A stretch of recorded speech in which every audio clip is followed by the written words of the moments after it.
प्रथम पठन प्रेरित जुदांक पत्रु पाठ 17 अध्याय 20-25 पद पर्यंत। ईश्वर तुम्हां पापरू सुरक्षित करती एवं तुम्हां निर्दोष और आनंदित करी निजर महिमामय राजा को नहीं आसती।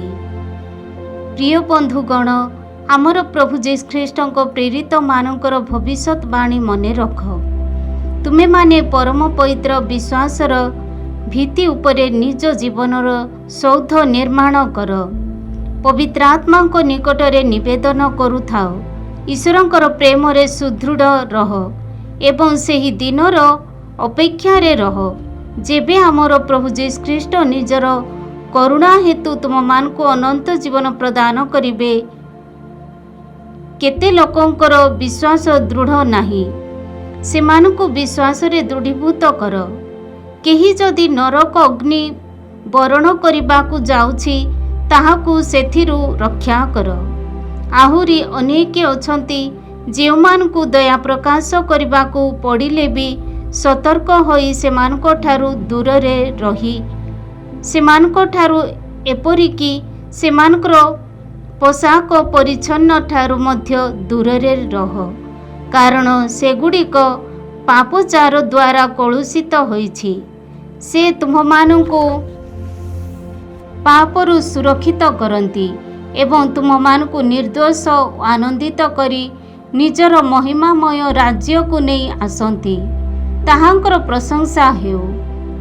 सेही एकमात्र ईश्वर जे आमर प्रभु जीसस ख्रीष्टଙ୍କ द्वारा आमको परित्राण देले, ताहांकर महिमा महात्म्य अधिकार और क्षमतार कीर्ति सर्वजुगरे वर्तमान तथा जुग जुगांतरे गान करा जाऊ।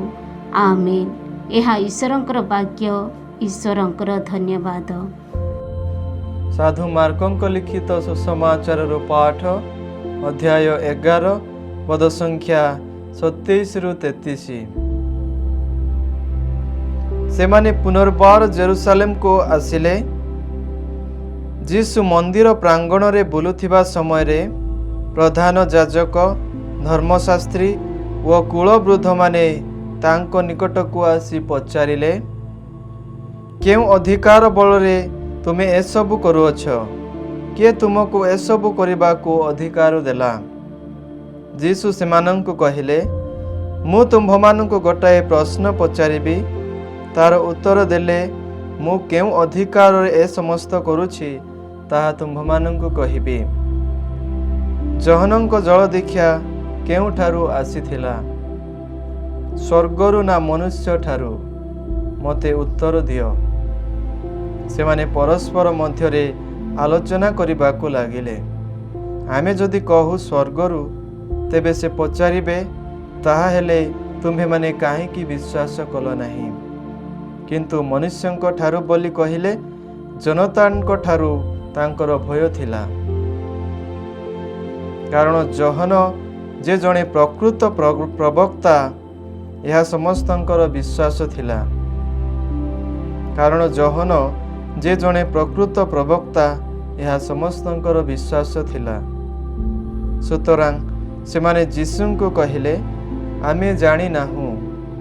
जीसु सेमानंको कहिले, ता हेले मु मध्य तुम्भमानंको कहिबी नाही जे मु केउ अधिकार रे एसबु करिअछि। प्रभुंकर पुण्य सुसमाचार। हे प्रभु जीसु ख्रीष्ट, तुम्हारा प्रशंसा है।